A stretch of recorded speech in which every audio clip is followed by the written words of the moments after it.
네, 함께 읽은 말씀으로 일장 춘몽이라는 제목을 가지고 하나님 주신 은혜를 나누도록 하겠습니다. 양옆에 계신 분과 이렇게 인사하도록 하겠습니다. 일장 춘몽입니다 라고 이렇게 인사해 볼까요? 네, 일장 춘몽입니다 라고 인사해 보도록 하겠습니다. 네, 여러분, 일장 춘몽 무슨 뜻입니까? 한바탕의 봄 꿈이라는 뜻이죠. 인생의 모든 부귀영화가 꿈처럼 덧없이 사라지는 것을 비유하는 말입니다. 그러니까 한낱 꿈 같다, 부질없는 일이다, 쓸모없는 생각, 이런 것들을 가리켜서 일장춘몽이라고 우리는 표현을 하죠. 요즘 여러분들이 살아가면서 혹시 여러분 마음에 부러워하는 무언가가 있습니까? 아니면 부러워하는 어떤 사람이 있으십니까? 그것이 무엇인지, 또 그 사람은 누구인지 한번 생각해 보시면 좋겠습니다. 살아가다 보면 소위 믿음이 좋다 하는 사람들도 흔들리고 미끄러질 뻔하고 때로는 넘어지기도 하죠. 여러분들도 아마 그런 경험이 있으실 텐데요. 어쩌면 우리는 매일 매 순간 그런 경험들을 하며 살아갑니다. 얼마 전에 지인에게서 부사세, 저와는 다른 부자들이 사는 세상 이야기를 들었는데요. 부사세. 네. 이런 이야기였습니다. 그러니까 우리와는 좀, 우리라고 하기엔 좀 그렇지만 저와는 급이 다른 부자의 이야기였는데요. 이 부자는 남성인데 두 집 살림을 차려서 살아간대요. 너무나도 당당하게 두 집 살림을 차려서 살아가는데 얼마나 돈이 많은지 이쪽 저쪽 집에 각각의 그 여성분들에게 때가 되면 고액 수입차를 각각 선물해 드리시고, 또 때가 되면 각각 양쪽 여인들에게 수천만 원에 달하는 목걸이, 폐물들을 선물한다는 거죠. 그런데 그런 자신의 삶에 대해 전혀 부끄러움을 느끼지 못하고 살아가더라라는 이야기를 들었습니다. 근데 거기다가 더 가관인 것은, 너무나도 우리를 속상하게 하는 것은, 그 부자가 하는 일 족족 빵빵 터지며 잘 된다는 거죠. 빵빵 터지면서 망하는 게 아니라 빵빵 터지면서 돈이 더 쌓여만 나가더라라는 이야기를 들었습니다. 대박이죠? 여러분들 어떠세요? 이 이야기를 들었으니까 나도 그런 차 좀 받았으면, 나도 그런 목걸이 받았으면 하십니까? 아니면 혹 마음 가운데 좀 부럽다 이런 마음이 드는 분이 혹시 계십니까? 어떠십니까? 그런데 이런 사람이 있는가 하면, 그런데 제대로, 좀 세게 표현하면 지대로 살아가고자 하는 그리스도인들, 크리스천의 삶은 어떻습니까? 좀 다르게, 세상과는 좀 다르게 하나님 말씀대로 살아보고자 하면 우리의 삶이 어떻죠? 힘들고 고단하고 하는 일마다 빵빵 터지는 게 아니라 날마다 눈물이 펑펑 흐르는 게 크리스천의 삶이잖아요. 때로는 말문이 막히는 그런 일을 겪기도 하고, 때로는 굉장히 속상한데 이렇게 혼자 소가리를 해야 하는 그런 일들도 있습니다. 그래서 이런 마음이 쌓이고 쌓이다 보면 어떻죠? 주님 믿음이고 뭐고 다 포기하고 싶습니다. 도대체 하나님 살아계시긴 한 거예요? 이런 마음이 들 때가 있습니다. 오늘 우리가 함께 읽은 시편 73편에는 아삽의 시라는 부제가 달려 있습니다. 아삽이 쓴 시다, 아삽이라는 사람이 쓴 시다라는 거죠. 그런데 이 아삽은 다윗과 솔로몬 시대의 찬양 사역자였습니다. 찬양 사역자. 그가 쓴 시편이 12편이나 우리 150편에 달하는 이 시편에 포함되어 있습니다. 오늘로 치면 전문 찬양 사역자 정도가 되지 않을까 싶은데요. 교회 공동체에서 아주 중요하고 귀한 사역을 감당하는 사람이었다는 거죠. 믿음도 아마도 좋았겠죠. 타의 모범이 되었을 것입니다. 그런데 바로 이 아삽이라고 하는 사람도, 교회의 리더였던 이 사람도, 찬양 사역을 하는 이 사람도 믿음이 흔들리고 시험에 빠졌다라고 오늘 본문이 기록하고 있습니다. 마치 이사야 40장 30절 말씀처럼 소년이라도 피곤하며 곤비하며 장정이라도 넘어지며 쓰러지되 라고 말씀했는데, 이 아삽도 넘어질 뻔한 인생의 경험들을 하고 했다라는 것이죠. 그렇습니다. 오늘날 이 현실, 우리가 살아가고 있는 이 시대를 바라보면 청년들도 피곤하고 장정이라도 쓰러지고 넘어집니다. 잠깐 옆 사람들 한번 보실까요? 표정이, 네, 한번 보시죠. 잠깐. 어떠십니까? 당장이라도 넘어지고 쓰러질 것 같은 표정이십니까? 아니면 이미 넘어져 계십니까? 저는 청소년들을 많이 만나잖아요. 청소년들도 예외가 아닙니다. 정말 이 눈빛을 잃은 아이들을 만납니다. 지금 시험 기간이라 우리 선생님들하고 학교 앞에 스쿨 어택이라는 걸 하러 갑니다. 시험 기간 응원하기 위해서 작은 선물을 나눠주고 힘내라 선물을 나눠주는데, 그 지나가는 아이들을 보면 참 마음이 아픕니다. 왜? 그 어깨가 너무나도 무거워 보이는 아이들이 너무 많거든요. 물론 세상 모르고 행복한 표정인 아이들이 간혹 있습니다. 간혹. 그런데 요즘 보면 청소년들뿐만 아니라 초등학생들도 무거운 인생을 살아가고 있는 것 같아요. 소위 입시 코디네이터, 입시 전문가들이 이야기하기를, 장사 속인지 알 수 없지만 제대로 대학 보내려면 초등학교 4, 5학년부터 체계적으로 전략을 짜서 가르쳐야 된다. 뭐 이런 이야기를 해가지고 이 귀가 팔랑팔랑 하시는 부모님들은 초등학교 4, 5학년짜리들의 행복을 앗아가는 거죠. 그러니까 그들의 삶이 얼마나 무겁겠습니까? 이게 우리 현실뿐만 아니라 신앙의 성숙도에 있어서도 마찬가지입니다. 성숙한 신앙인도 피곤하고 넘어지고 쓰러지는 삶을 살아간다는 것이죠. 찬양 사역자 아삽도 마찬가지였습니다. 무슨 일이 있었냐 하면 아삽이 겪은 이 시험은 이런 거예요. 내가 알고 있는 하나님과 내가 살아가는, 내가 바라보는 이 세상이 달라도 너무 다르다라는 거죠.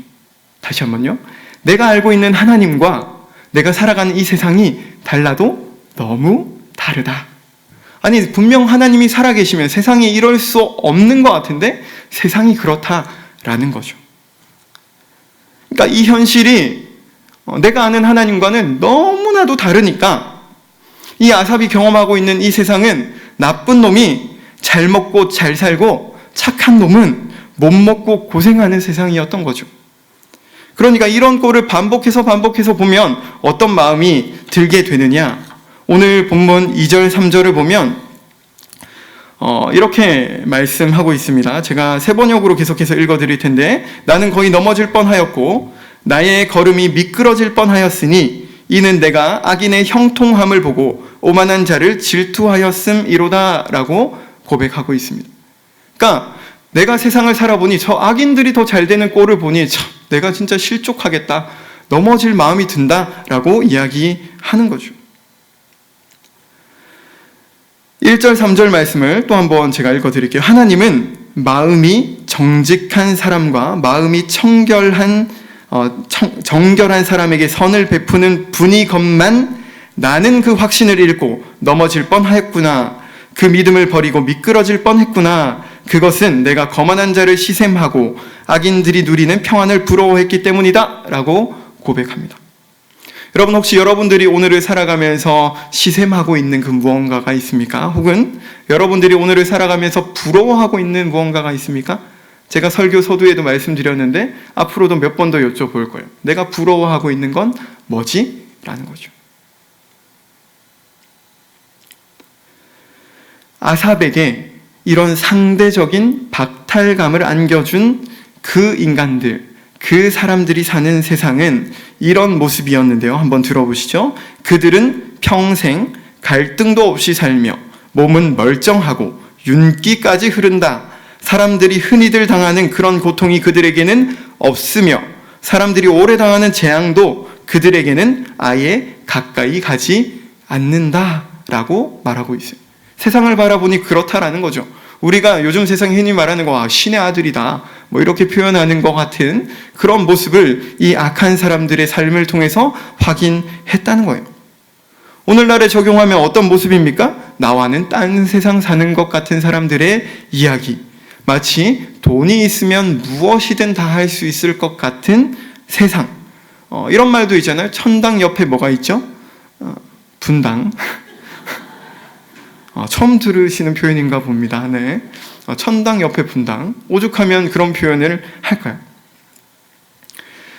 최근에 기사를 보니까 서울대 신입생의 40%가 특목고 자립형 사립고등학교의 출신이다라는 이야기를 봤어요.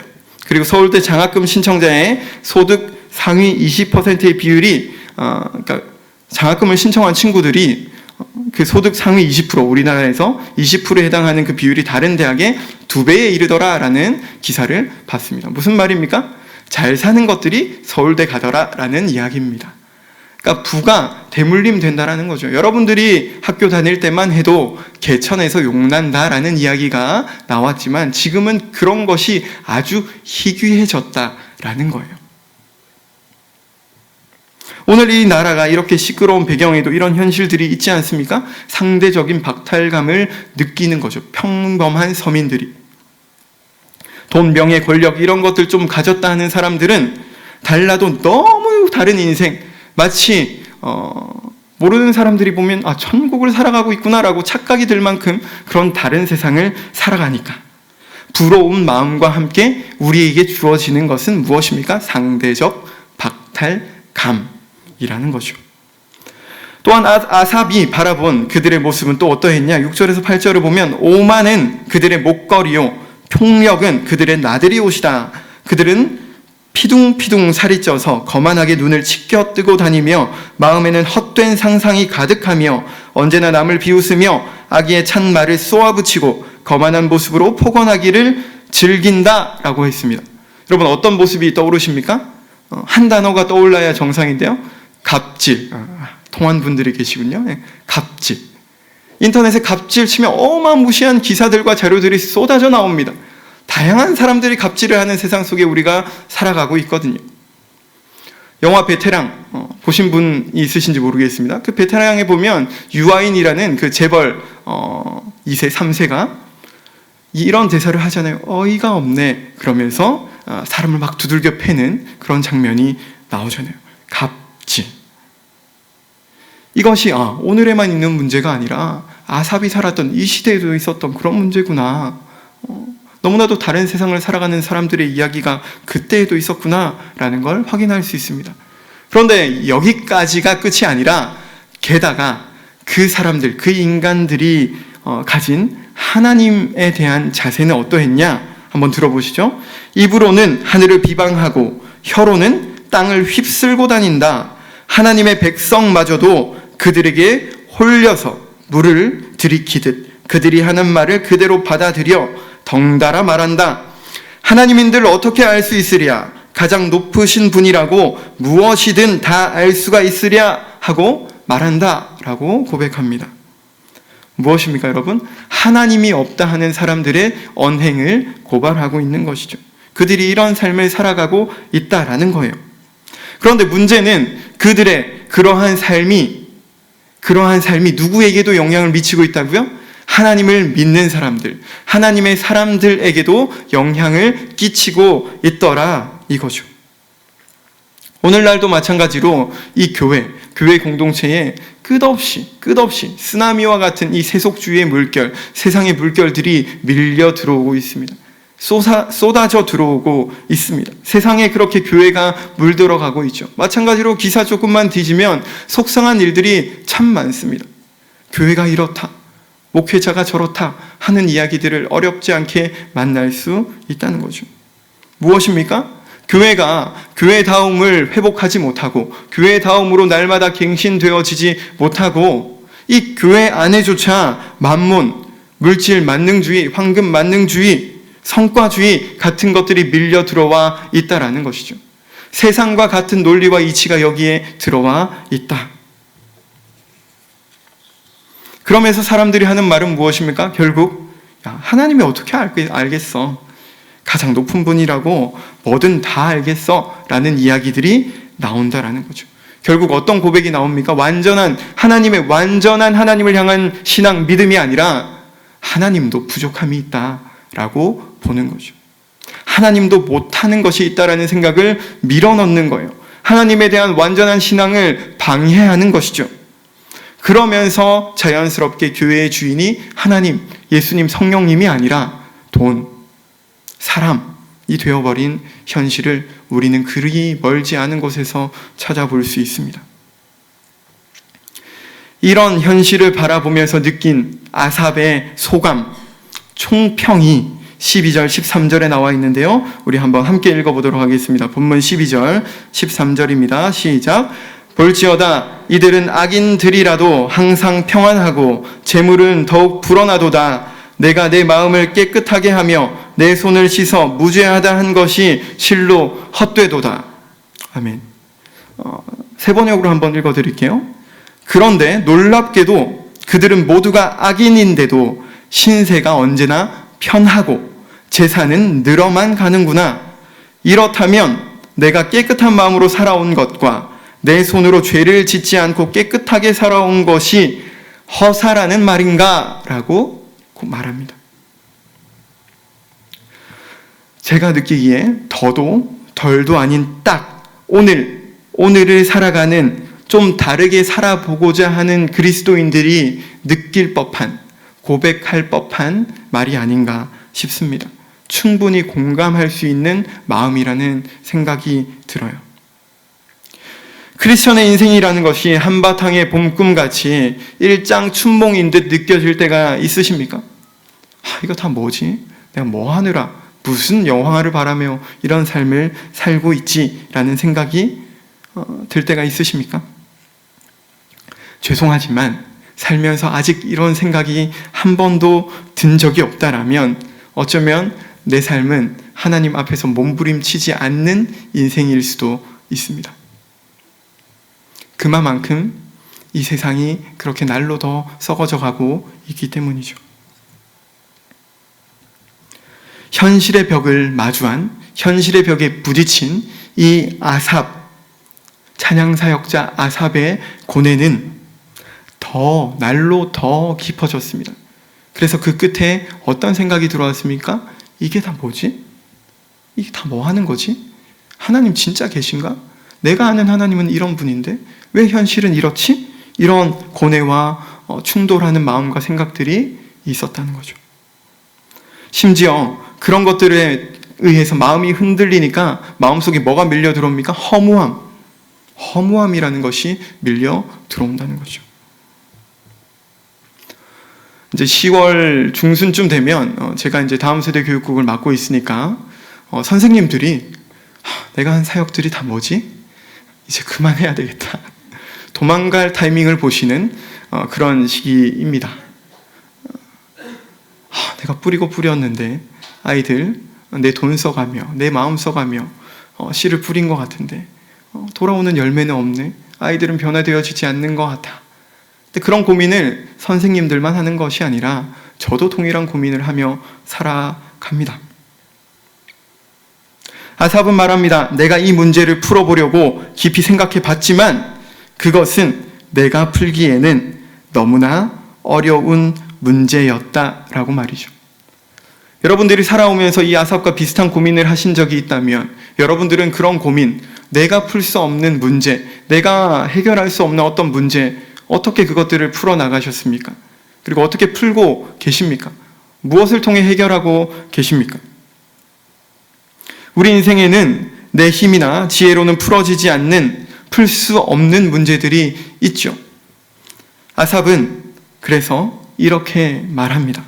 마치 이 아삽이 깊은 어둠, 깊은 우울, 깊은 허무 속에 있다가 한 줄기 빛을 발견한 듯 이렇게 말하는데요. 17절 말씀을 어둠 속에서 빛을 발견한 사람의 마음을 가지고 한번 읽어보도록 하겠습니다. 17절입니다. 시작.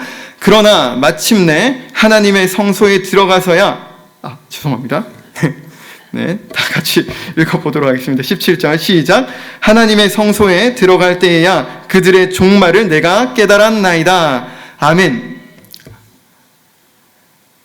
마침내 이 아삽이 풀어지지 않던 그 문제를 풀게 되었는데, 이 문제가 풀어지게 되었는데, 도무지 풀어지지 않던 이 매듭이 풀어지게 되었는데, 내 인생 다 포기하고 싶었는데, 믿음도 다 그냥 버려버리고 싶었는데, 소망의 빛이 다시 비추어졌다고 했죠? 그런데 어디에서 이 문제가 풀어지게 되었습니까? 성소, 하나님의 성소. 마침내 내가 하나님의 성소에 들어가서야, 아까 우리가 불렀던 그 찬양들처럼 지극히 높은 주님의 그 지성소, 나 지성소로 들어갑니다. 그때야 이 모든 문제들이 풀어졌다. 하나님의 임재 앞으로 나아가서야, 하나님을 만나고 나서야 내가 도무지 이해할 수 없었던 이 문제들을 이해하게 되었다, 깨닫게 되었다라고 고백합니다. 여러분, 지금 여러분에게 성전은 어디입니까? 바로 여러분 자신입니다. 여러분 마음 가운데 주님을 영접하셨다면 여러분 자신이 곧 하나님이 거하시는 거룩한 성전인 줄로 믿으시기를 바랍니다. 어떻게 그런 놀라운 은혜를 우리가 누리며 살 수 있습니까?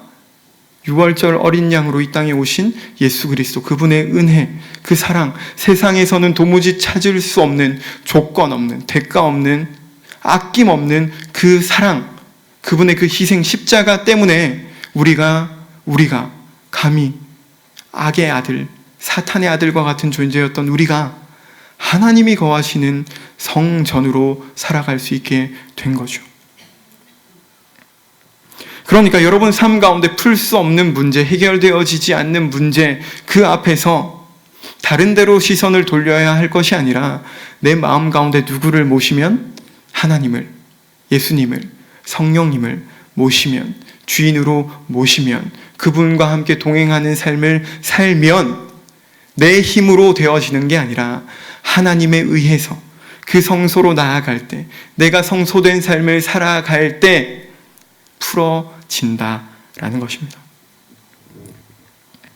여러분을 만나 주시는, 여러분을 지금 이 자리에서도 말씀을 통해, 찬양을 통해, 기도 가운데 찾아와 주시는 그 주님을 만나야 합니다.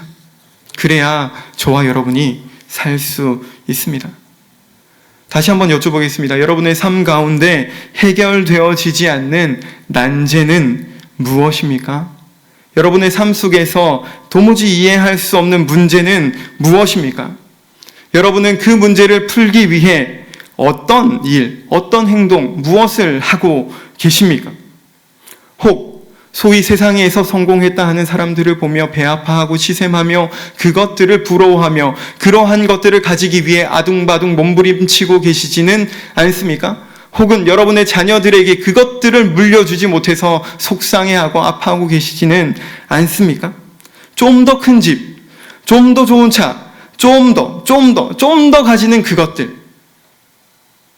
물론 이런 것들을 가져보지 못한 제가 이런 말씀을 드리는 것이 좀 못하지만, 혹시 저와 여러분들이 똑같이 세상 사람들과 똑같이 그런 것들을 추구하며 살아가고 있진 않나 하는 거죠. 그렇게 살아가면 여유를 잃게 됩니다. 쫓겨 살아가게 됩니다. 사랑 없이 살게 되고 미워하며 질투하며 상처로 물든 인생을 살아갈 수밖에 없습니다. 아까 아삽이 고백한 그 세상의 모습이 내 삶이 될 수밖에 없다라는 거죠. 우리는 어렵지 않게 눈만 돌려보면 그런 세상을 만납니다. 오늘날 많은 사람들이, 또 많은 교회들이 하나님 아닌 다른 것들로 이 문제를 해결하기 위해서 몸부림칩니다. 심리학으로, 마케팅, 엔터테인먼트, 자기개발, 세상에서 좋다 하는 것들을 좀 너도 나도 막 사용합니다. 지금 우리가 세상과 똑같은 성공을 추구하고 있는 건 아닌지 두렵습니다. 물론 제가 말씀드린 것들이 필요 없다, 그런 건 아닙니다. 분별해서 필요한 것들은 사용해야죠. 하나님을 위해 적극적으로 사용해야 합니다. 그러나 이것들이 결국 데스티니라고도 하죠. 그 결국 종말을 이해하게 해주는 방법이 될 수는 없다, 이것입니다. 아삽이 하나님의 성소에 들어가서, 그곳에 들어가서야 깨달은 것이 무엇입니까? 뭐라고 말합니까? 악한 자들의 종말을 내가 깨달았다 라고 말합니다.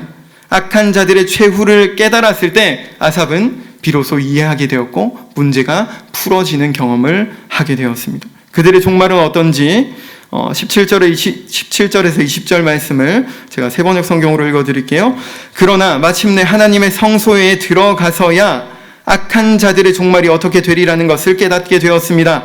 주님께서 그들을 미끄러운 곳에 세우시며 거기에서 넘어져서 멸망에 이르게 하십니다.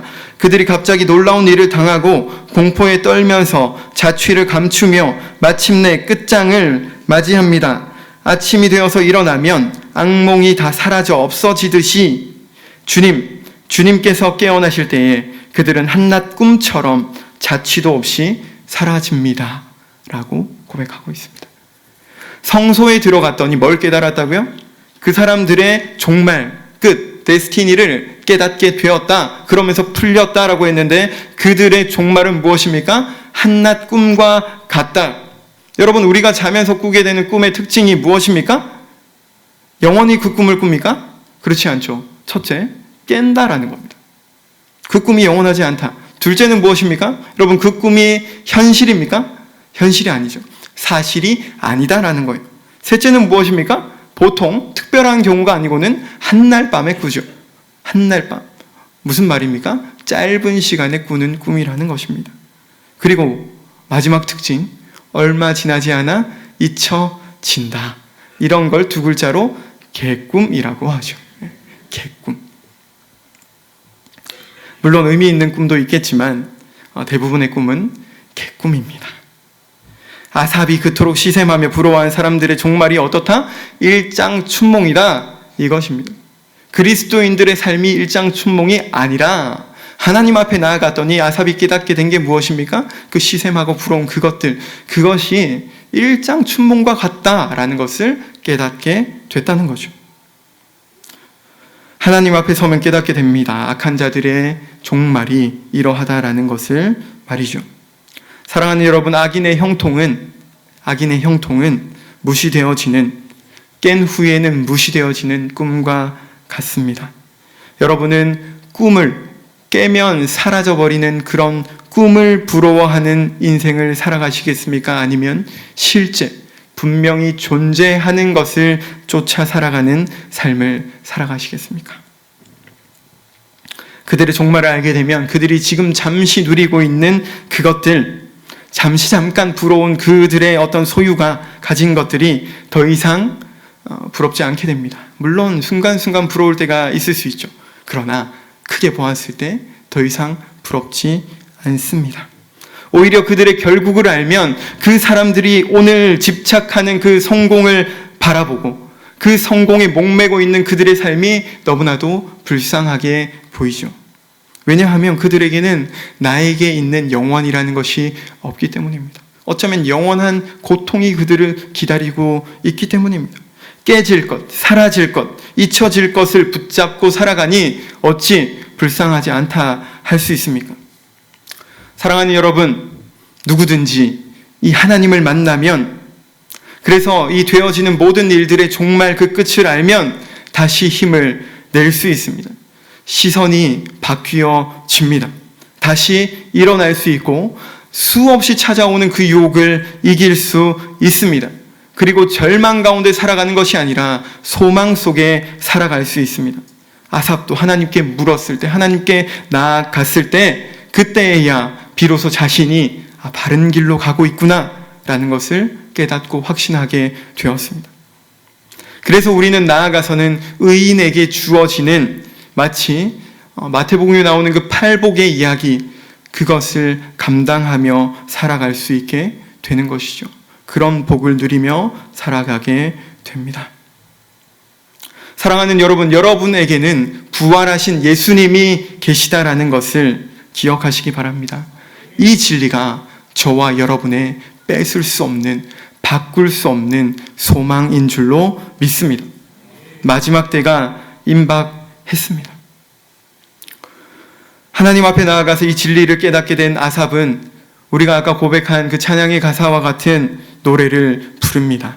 25절, 26절의 말씀을 우리 함께 읽어보도록 하겠습니다. 25절, 26절입니다. 시작. 하늘에서는 주 외에 누가 내게 있으리요? 땅에서는 주밖에 내가 사모할 이 없나이다. 내 육체와 마음은 쇠약하나 하나님은 내 마음의 반석이시요 영원한 분깃이시라. 아멘. 여러분 한번 잠도 깰 겸 한번 따라해 보시겠습니까? 주 외에 누가 내게 있으리요? 주 외에 누가 내게 있으리요? 주 밖에 내가 사모할 이 없나이다. 주 밖에 내가 사모할 이 없나이다. 아멘.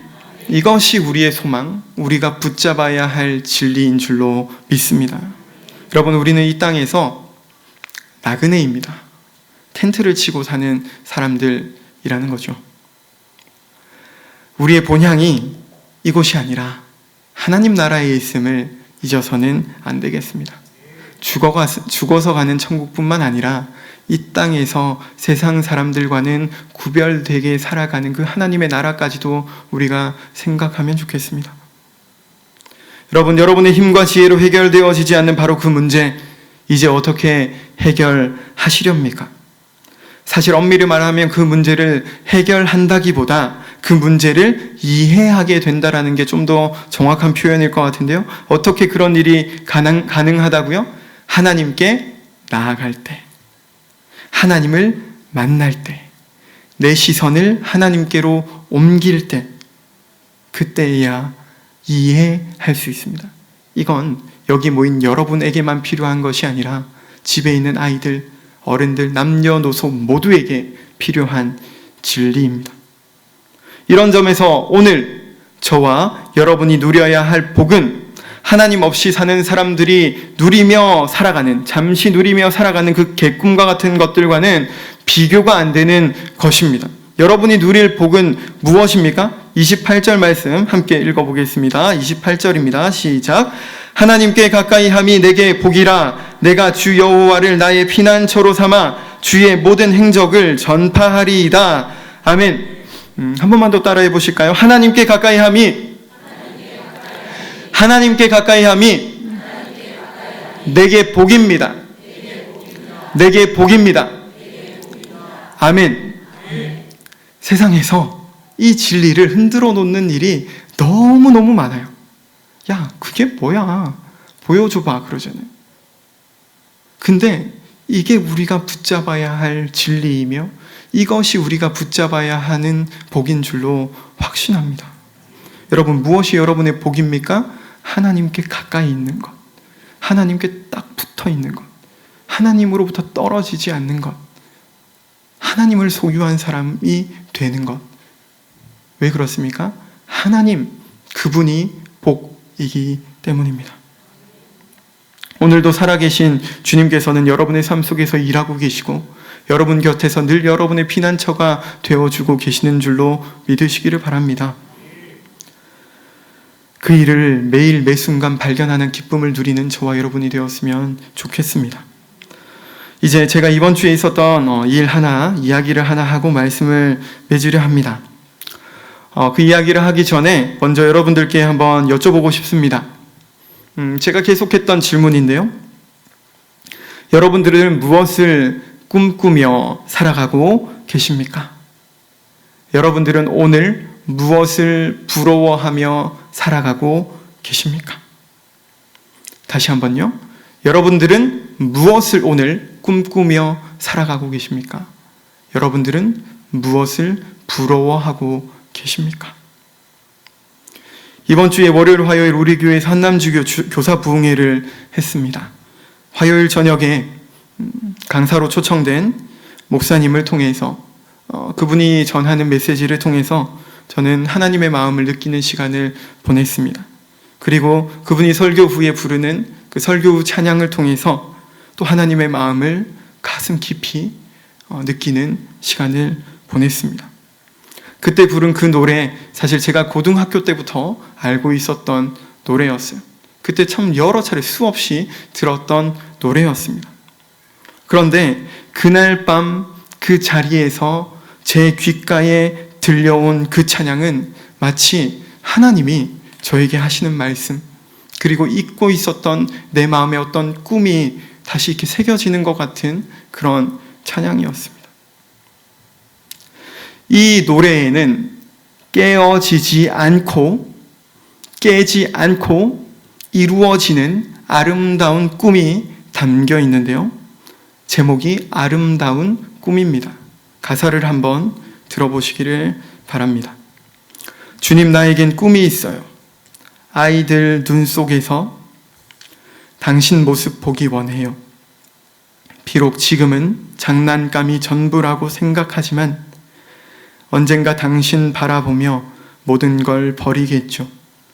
이 아이들에게 하나님 나라가 주어지는 그날에는 내 나이 많아 힘 없을지라도 내 꿈이 현실로 되었기에, 이 아이들에게 하나님 나라가 주어지는 그날에는 내 나이 많아 힘 없을지라도 기쁘게 눈 감을 수 있어요.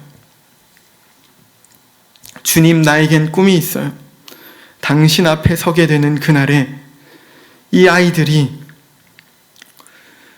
나의 증인 되어주는 그런 아름다운 꿈, 이 아이들에게 하나님 나라가 주어지는 그날에는 내 나이 많아 힘없을지라도 내 꿈이 현실로 되었기에 이 아이들에게 하나님 나라가 주어지는 그날에는 내 나이 많아 힘없을지라도 주님의 얼굴 같이 보기에, 여러분에게는 어떤 꿈이 있으십니까? 여기 계신 부모님들과 선생님들을 주님의 이름으로 위로하고 싶습니다. 그리고 여러분들에게 이런 꿈이 있기를 바랍니다.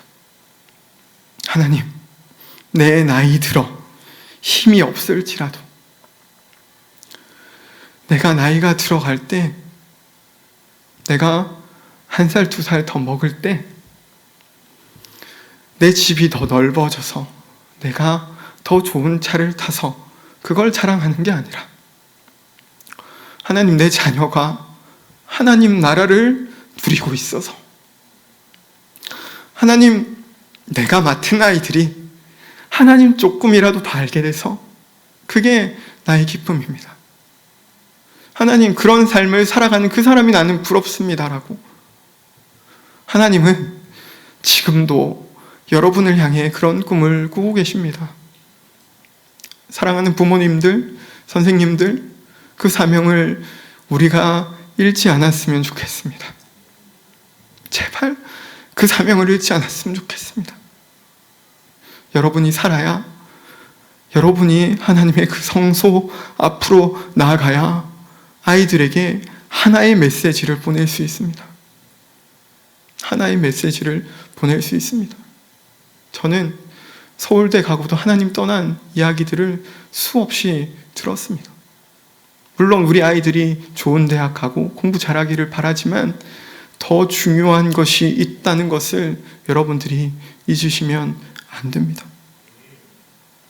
하나님은 여러분을 향해 그런 꿈을 꾸고 계시고 여러분들에게, 저에게 그런 사명을 맡기셨습니다. 여러분은 무엇을 꿈꾸며 살아가고 계십니까? 여러분들은 무엇을 부러워하며 살아가고 계십니까? 여러분들이 오늘 지금 거둬야 할 열매는 무엇입니까? 사도 바울은 데살로니가 교인들에게 말합니다. 우리의 소망이나 기쁨이나 자랑의 면류관이 무엇이냐? 그가 강림하실 때, 다시 오실 때 우리 주 예수 앞에 너희가 아니냐? 바로 너희가 우리의 자랑, 우리의 열매라고 고백합니다. 너희는 우리의 영광이요 기쁨이다라고 고백합니다. 여러분들의 자녀가, 여러분 곁에 있는 여러분들의 이웃이 주님 다시 만나는 그때에 나의 증인이 되어주는 그런 꿈을 우리가 꾸며 살면 좋겠습니다. 저는 그런 우리 주님과 내가 만나는 그런 사람들을 자랑하고 싶습니다. 비록 내가 세상이 말하는 부자가 아닐지라도, 그렇게 가진 것 없다 할지라도, 때때로 그것들이 부럽지만, 때때로 아이들에게 뭔가 사줄 때 한없이 나에게 통장 잔고가 있었으면 좋겠다라는 그런 생각을 하지만, 그렇다고 제가 살면서 한 번도 굶은 적은 없습니다. 하나님이 먹이십니다. 그 꿈이 현실이 된다면, 그 꿈이 현실이 될 수만 있다면 그 무엇과도 바꾸지 않겠다. 저는 바꾸고 싶지 않습니다. 사랑하는 여러분, 여러분의 시간과 생각과 돈을 어디에 사용하고 계십니까? 나에게만 쓰고 있었다면, 세상 성공에만 쓰고 있었다면 오늘 이 시간을 계기로 그 방향을 바꾸어 놓았으면 좋겠습니다.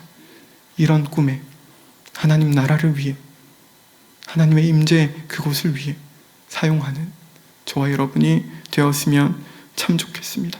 그런 소망 가지고 살아가는 우리가 되기를 소망하면서 우리 이 찬양 함께 부르면 좋겠는데요. 내게로부터 눈을 들어 주를 보기 시작할 때 주의 일을 보겠네. 내 작은 마음 돌이키사 하늘의 꿈 꾸게 하네. 이 세상을 향해 있던 시샘하고 부러워하며 더 갖지 못해 속상해하던 내가 아니라 주님, 내가 이제 주님을 향하여 나의 시선을 고정합니다라고 이 찬양을 통해 함께 고백합니다.